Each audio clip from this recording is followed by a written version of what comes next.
Okay, guys, so I said that I was going to record a lecture on problem solving to sort of make up for the classes that we missed on Monday and Tuesday. So the PowerPoint that I have actually, though, as you guys can notice, is not just problem solving, it's stress and time management.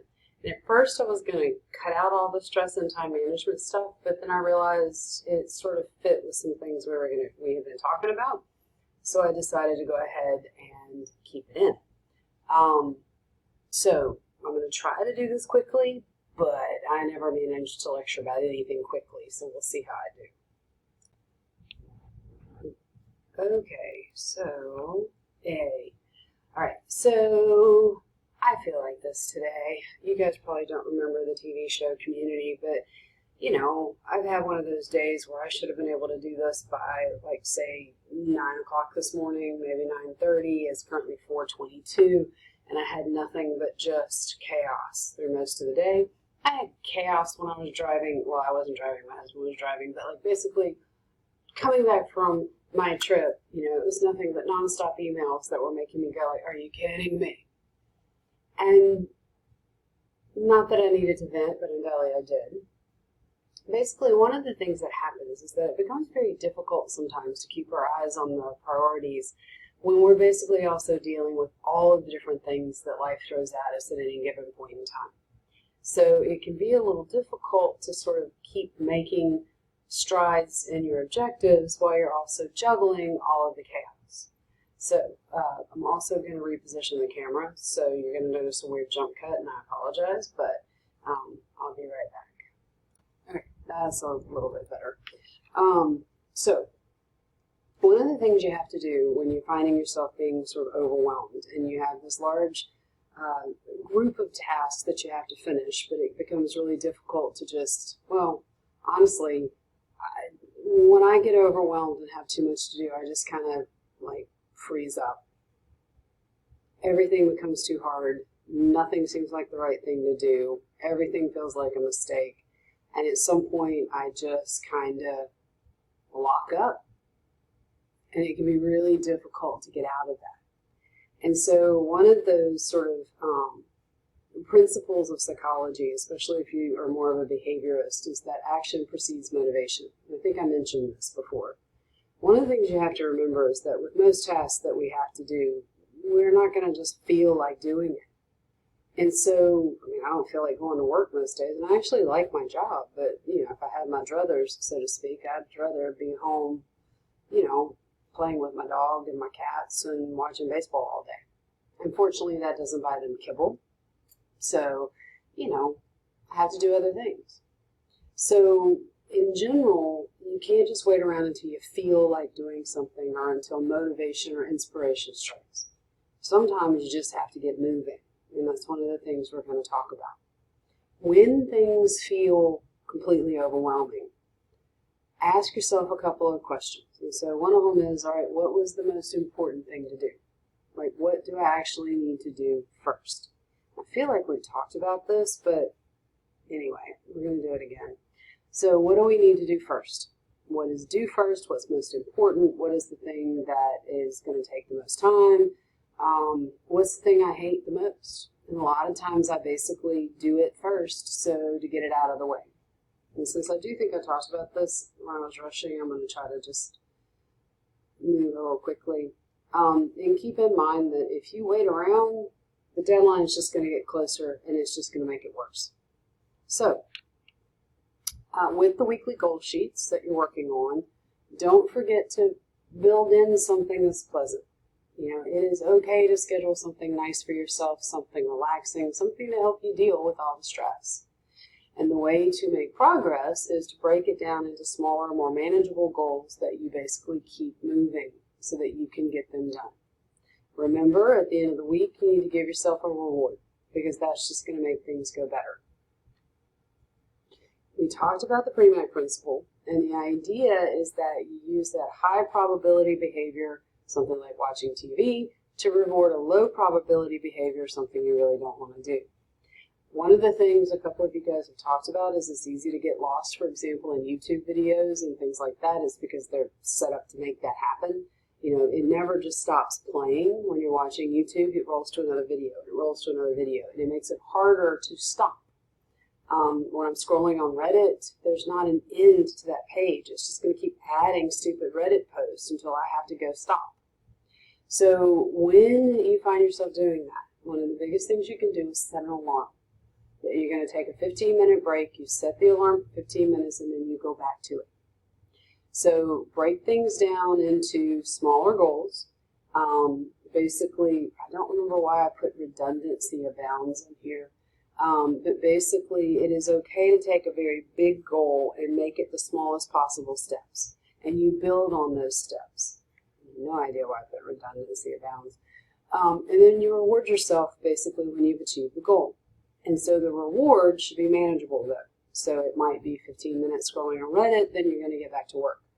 With the pre-mat principle, it doesn't have to be like I'm going to accomplish this massive task and then I get this reward. You can do that if that works. But if you're having trouble focusing for any more than a small amount of time, what you might want to do is, all right, for each hour of work, I get a 15-minute break. And then another hour of work, and then a 15-minute break. So that can help you stay focused and accomplish more. Relaxation is something that everybody needs to do. And relaxation is not necessarily scrolling on Reddit or one of those things. Sometimes actually I get more worked up scrolling on Reddit because I get irritated about what I'm reading. And when you basically, hear someone, for example, like in the movies or something, talk about relaxation, like just breathe. Look, relaxation training is actually where you're classically conditioning someone to institute relaxation to a conditioned stimulus. So you basically train them to respond to a cue that induces the state of relaxation. There are a number of different behavioral techniques that you can use. Obviously, the script's not on Moodle because we don't use Moodle anymore. But if you're going to be doing relaxation, you need to basically find a good resource and not necessarily one of those apps. I mean, there's some apps, but you need to find a good app. And the best apps are actually ones that were developed by the Veterans Administration. They have a lot of anxiety-related apps. One of the things you can get is, let's see if I have it.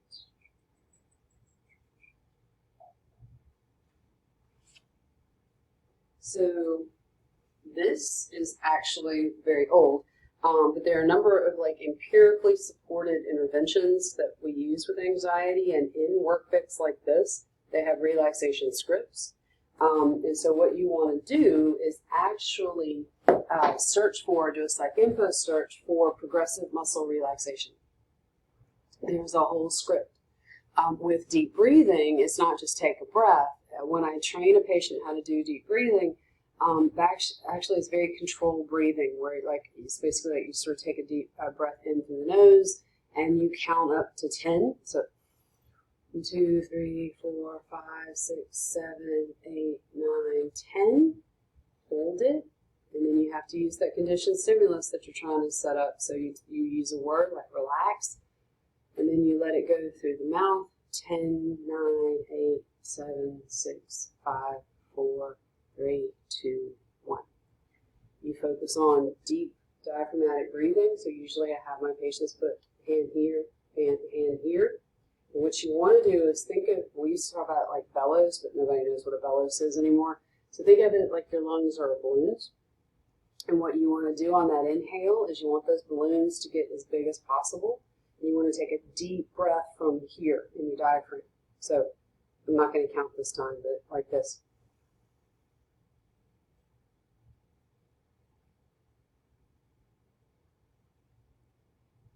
And on the exhale, you want to expel all that air out of the balloons.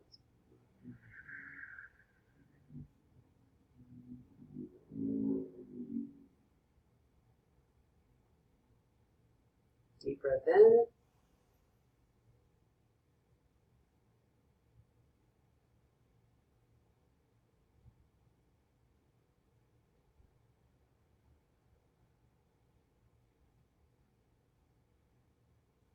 So you don't want to lay down because you might fall asleep, and that's going to kind of defeat the purpose. You want to be sitting as comfortable as possible. You want to focus on this part, the diaphragm, moving out as much as possible. The most important part is you have to make it controlled. Like the rate of counting is kind of up to you. A lot of my patients, when they first start, they can't do up to 10. They have to go up to 5 or 6, and they feel weird. It's all that oxygen basically kicking in. When we're anxious, and what the research has shown, and I'm not going to go through in the whole, but when we get anxious, one of the things we do is we start taking very shallow breaths from up here. And when you take those very shallow breaths, what happens is it throws off the levels of carbon monoxide and carbon dioxide in your blood. You start feeling a little lightheaded because basically you're not getting enough oxygen because of the monoxide and the dioxide getting thrown off. And that's why when people get very anxious or they start having a panic attack, sometimes it feels like they can't breathe. Their chest is really tight. It's because they're taking those really tight short breaths. And it's like you're breathing like this. And if you do that too much, you're going to start feeling dizzy and weird. So what happens when you take that slow diaphragmatic breath, that deep breath, is that it helps regulate all the oxygen, the carbon monoxide, the carbon dioxide. Sometimes it can feel a little weird because suddenly you're getting, a lot more oxygen than you were when you were doing this. Relaxation is not something that's going to work if you don't practice it. My patients are supposed to do it once a day for a certain amount of time, and they practice it routinely until they can literally, on that first breath, feel the difference in their body when they release that next breath. And that word that you use, relax, take it easy, whatever it is, becomes really important. Because then, if you're in a situation where you need it, I take a breath, I tell myself to relax, and it just kind of kicks in. Because I've classically conditioned myself to respond to both the breath and the word over time. You have to do it every day. It can't be something that you just try to do when you're anxious. It also works better if you do it when you first start feeling a little freaked out than if you're trying to do it when your anxiety level is up here. It also is just a nice, good thing to do on a regular basis. They've done a lot of studies that show people who practice relaxation, forms of mindfulness or meditation, it really just helps their overall well-being. Now, people who are anxious a lot, what happens is over time, they actually shift from taking those shallow breaths just when they're getting worked up or just to where you're always sort of baseline taking those more shallow breaths. Relaxation is an intervention because basically it helps regulate that the oxygen levels basically are what make you feel dizzy and the chest tightness. Regulating that can help that symptom of anxiety or that symptom of panic. It also tends to spread and help you start breathing more naturally again across the board instead of that more shallow breath you adopt if you've been anxious for a long time. It helps you calm down, it helps you stay calm, and it just sort of spreads. Mindfulness has gotten completely out of hand. When there's a mindfulness cookbook, but at heart, mindfulness essentially just means being still and being in the moment. and just focusing on this moment and what's happening and trying to get all of that cascade of thoughts just to kind of stop for a little bit. I usually, if I'm training someone in relaxation, the counting helps those thoughts get under control. Sometimes I'll include visualization where I have the client come up with a scene of something they find very relaxing. Mine, I have two. One of them is me on a beach, which I'm not a beach person, so that's a little bit weird. The other one is a cabin in the woods, which I've also never spent any time in a cabin in the woods. But when you're imagining it and visualizing it, you have to make it as tactile and salient as possible. So, for example, the beach scene, when I'm doing it, I can see the bathing suit I'm wearing. I have a big floppy hat. I can see the blanket. And you try to focus on like feeling the sand under your feet, the warmth of the sun, the way the air smells, the sound of the waves, the sounds you hear. And if you use those visualization exercises with the breathing, so you're still doing the counting up to 10, relax, and down, you need to be by yourself because you don't, I can't have my husband in it and I'm trying to do it when I'm pissed off at my husband. And as tempting as it would be to have a pet, it doesn't work so well when they get older. And so, usually you just need to be by yourself, because that's going to help you achieve that relaxation if you need that extra little oomph to help you stop with the thoughts that are sort of beating around in your head. Look up, do a psych info search for progressive muscle relaxation or relaxation techniques. Look for an app, particularly through the VA, where it's actually an empirically supported relaxation method, and you can use those as well. So, but you have to practice it daily for it to work. Oops, sorry, I'm not sure what happened there. Some other things. If you guys are struggling, I didn't talk about this, if you're struggling with getting your contract done, with meeting those goals, and you just are at your wit's end, this is a very basic behavioral method that we actually use to try to help figure out like where to intervene when we're doing a therapeutic intervention. There's some very complicated models that are used in, for example, in applied behavior analysis, but this is the most sort of simplistic way of doing it. So if my behavior is, oh gosh,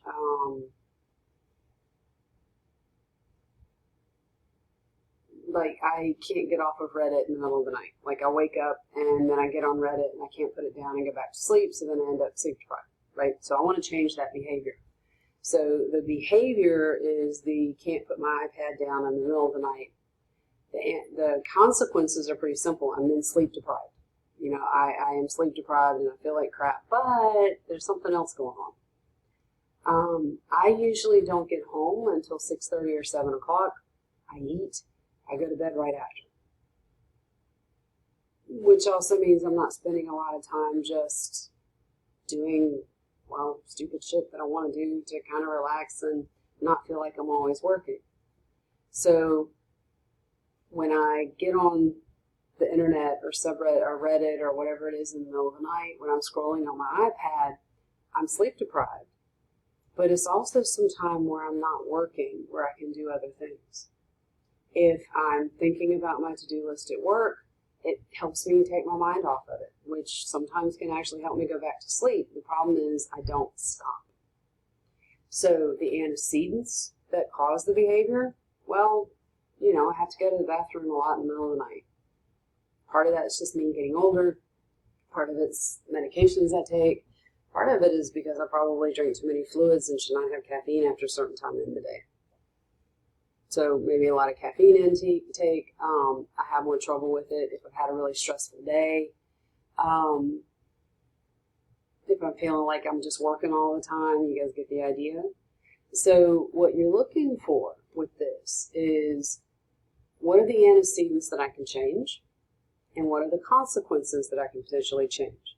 The antecedents are the things that are sort of like setting up the behavior. And in this example, those antecedents are really the things that I can change, although there is one consequence as well.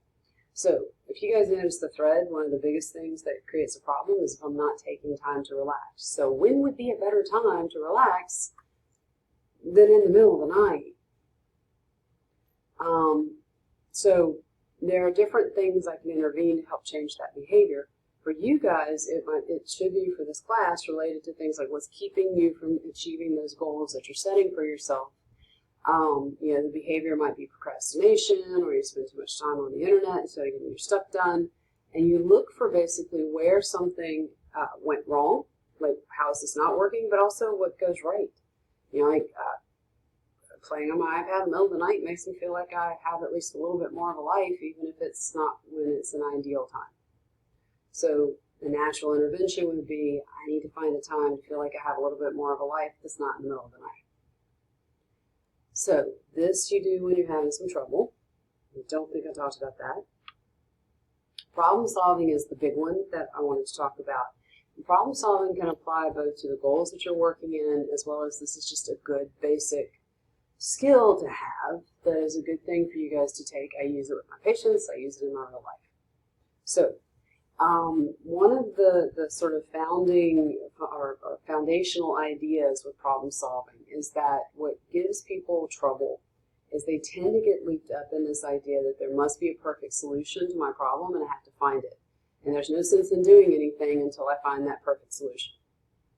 and it's going to come to me. It's just going to show up on my door. Somebody's going to send it in a telegram.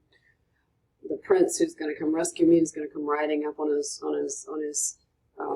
steed, his horse, and go, here's what you need to do. Someone's going to give me the best piece of advice. And I will know it when I hear it, because I'll have an aha moment and go, of course, this is what I need to do. And none of that shit actually happens. So the foundation of problem solving is that you have to accept that there is no perfect solution to any given problem. And one of the things we also do is that we tend to kind of either like make the problem this big amorphous thing that like, you know, I need a job, or I need to figure out my life. And okay, so how do you even start to do that? So we make the problem this almost sort of big, overwhelming, you know, high stakes. If I don't figure this out now, life is going to just be horrible. And we make it a problem that doesn't give us any clear, like, here's where to start. We also tend to do this thing where when we're brainstorming, that it's like, well, I could do this, no, that won't work. Well, I could do that, no, that won't work either. Well, I mean, there's this, nah, that's not going to work. And we usually do that at any sign of a sort of con to the solution. So the idea with problem solving is that first you start with, there is no perfect solution, which means I have to then therefore consider all the different solutions I can possibly come up with. You start with very specifically defining the problem. And usually a big problem, like I need to find a job, becomes a series of smaller things that you have to tackle. You need to start looking for jobs. You need to figure out a list of potential job descriptions that you can search for. You got to do a resume. So big problem becomes a series of smaller problems, but you have to specifically as possible, think of it as a research sort of thing. You need an operational definition of the problem that gives you basically variables that you can intervene with. The next step is that you brainstorm all possible solutions without evaluation. You don't do that thing where it's like, oh, no, that's not going to work. Everything goes down and you write it down. Everything. The third step is called referencing, is the fancy name for this, but it's basically where you come up with each solution. And sometimes you'll have way too many solutions, so you kind of pick the ones like, oh, okay, I think these are the ones that are going to be the best. Sometimes you got to go through all of them. But you basically then write down the pros and the cons of each solution. And you need to be honest about that part. You know, like the one solution for me getting on my iPad in the middle of the night is that I could just keep doing it. You know, I mean, the pros is, well, it is reinforcing. That's why I keep doing it. The cons is I lose a lot of sleep, but I'm kind of used to that. Well, I'm not really, but you tell yourself that, right? So you need to be honest about what those pros and cons are, because if you feel like, well, you know, I shouldn't acknowledge that this is one of the pros or the reinforcers, then you're really not going to work through your problem very well. You also, though, and I mentioned this is the part that a lot don't include, you don't just do the list of the pros and the cons. You actually want to rate them in terms of importance. I usually use a 1 to 10 scale, so 1 is not important at all, 10 is extremely important. And you need to be honest about, like, okay, you know, if I'm thinking of doing the whole, like, you know, in the middle of the night thing, how important is it that I feel like I have more of a life when I do this? That's a 10. How much does it suck when I don't get enough sleep? I mean, that's pretty high, but obviously it's not as high as the feeling like I have a life. So you have to be honest about that. But what you do is basically you come up with that sort of weighting, like how important is it? And so you don't just add up the number of pros and the number of cons, you actually look at what those totals are. You then select the one that has the most pros and the least cons in terms of that sort of weighting scale, and you implement it. You try it. It might work, it might not. It doesn't mean that you're screwed if you basically, it doesn't work. It's just more information that you can now take to bring back to the defining, the brainstorming. If it's not working, ask yourself why, and then you go back and decide, do I need to just adjust this solution to see if it'll work better? Do I need to change how I implemented it? Do I have more information that's going to help me more effectively brainstorm or evaluate? And you go through that process until you find the solution that works best. So I'm going to give you a real world example of when I did this and how my friend that I was going with thought I was ridiculous. So when I was in grad school, my friend, Kelly and I had another friend named Dee Dee. There were actually two D's in our class. One was identified as female, the other one identified as male. And basically, Dee Dee was getting married, and she was marrying the love of her life who had moved down to Louisiana with her to go to graduate school, or maybe he was doing his own thing in Louisiana, but they were from Huntsville, Alabama, which is where there's a NASA location close to Huntsville.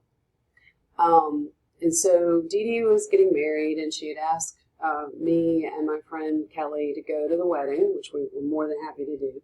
And she had us do readings at the wedding because she wanted us to be involved, but she hadn't known us as long as her bridesmaids, but she wanted us to be a part of all of it. And so we were going to go to Huntsville, Alabama for Dee Dee's wedding for a long weekend. Well, Dee Dee decided that she wanted to help us not spend quite as much money, and so she had arranged for us to stay with a family friend once we got up to Huntsville, which Kelly and I were both way too socially anxious to go stay with a bunch of strangers. It also didn't help that where she had arranged for us to stay was she had a roommate, and we were going to stay with the roommate and the roommate's family, because the roommate was from Huntsville as well. Problem was, the roommate was not a very nice person, and we did not like her at all. Kelly and I didn't anyway. And so Kelly and I were really not sure what to do. Because on the one hand, we didn't want to upset Dee Dee. We didn't want to add any sort of, chaos to her weekend. We really did not want to stay at those folks' house. We really, really didn't. We appreciated that she wanted to save us money, but she never asked us what we wanted to do. She just kind of set it up. We didn't want to be rude, but we didn't want to stay. So we're basically driving up to Huntsville. My friend Kelly had just gotten a brand new sea green convertible, and she insisted on having the top down the entire way there in the middle of the summer, which was not very comfortable. And as we're sitting in a traffic jam heading up to Huntsville, I'm like, all right, let's be good psychology students. Let's do problem solving. And Kelly's like, oh, that's ridiculous. She worked with kids, so they didn't do this very much. But I'm like, no, we're going to do it. So we're going to define the problem. We do not want to stay at, I don't remember her name's house. But we also don't want to upset Dee Dee. So what do we do? Next step, brainstorm without evaluation. I'm like, okay, so option one, we turn around and go home. And Kelly looked at me, she's like, well, that's a stupid option. I'm like, but it's an option. We could have. I said, we could go to the beach, tell her we had a flat tire and couldn't get service or something. Tell her we had an issue. I got sick, something. We could go home. We could go to the beach. We could, just not go to the wedding. That's a stupid. No, it is a solution. And sometimes I think it's actually important that you include that solution as a possibility because, well, by looking at the pros and cons, it helps sort of reinforce why you're doing the thing you're doing. We didn't want to take that solution because it would really hurt Dee Dee's feelings. We really, really wanted to be there for her. And all of those things outweighed our potential discomfort on whatever was going to happen in terms of where we stayed. And when you're caught up in that sort of situation, it's kind of important to remember that. So you can put what you think is the ludicrous option. So you shouldn't necessarily take it, but it's a good thing to do to remind yourself why you're engaging in this or doing this to begin with. So you brainstorm all possible solutions without evaluation. So if you guys are thinking about our possible solutions, we could stay with the family, just suck it up, deal with it. We could say, sorry, we're going to get a hotel. We could stay with the family one night and then go to the hotel under the guise of that's the wedding night. We really just didn't want to have to drive and we just wanted to go upstairs. I don't remember what the other options were other than turn around and go home, stay with the family, stay at a hotel, do one night. There were variations where we just wouldn't tell Dee Dee what we were doing. We would try one night and see if it was horrible, and if it was, we'd come up with an excuse to bail. And so we went through all of those different possibilities. And so once we got our list of possibilities, we went back through. So for example, turn around and go home. Pros, then we wouldn't have to deal with any of this. You know, go home, don't have to deal with stress. We can sleep in our own beds, be perfectly content. Not have to deal with the social anxiety of meeting a whole bunch of new people, not have to deal with the chaos of a wedding weekend where we probably wouldn't get to see our buddy very much anyway, wouldn't have to do the readings, which for my social anxiety would have been a really good thing. Yeah, those were the pros. Some of those were kind of, you know, big for me, like the social anxiety thing. Staying in someone's house is just awkward and horrible, right? That's high. But then the cons to that solution were we would really, really disappoint Dee Dee. It would really hurt her feelings.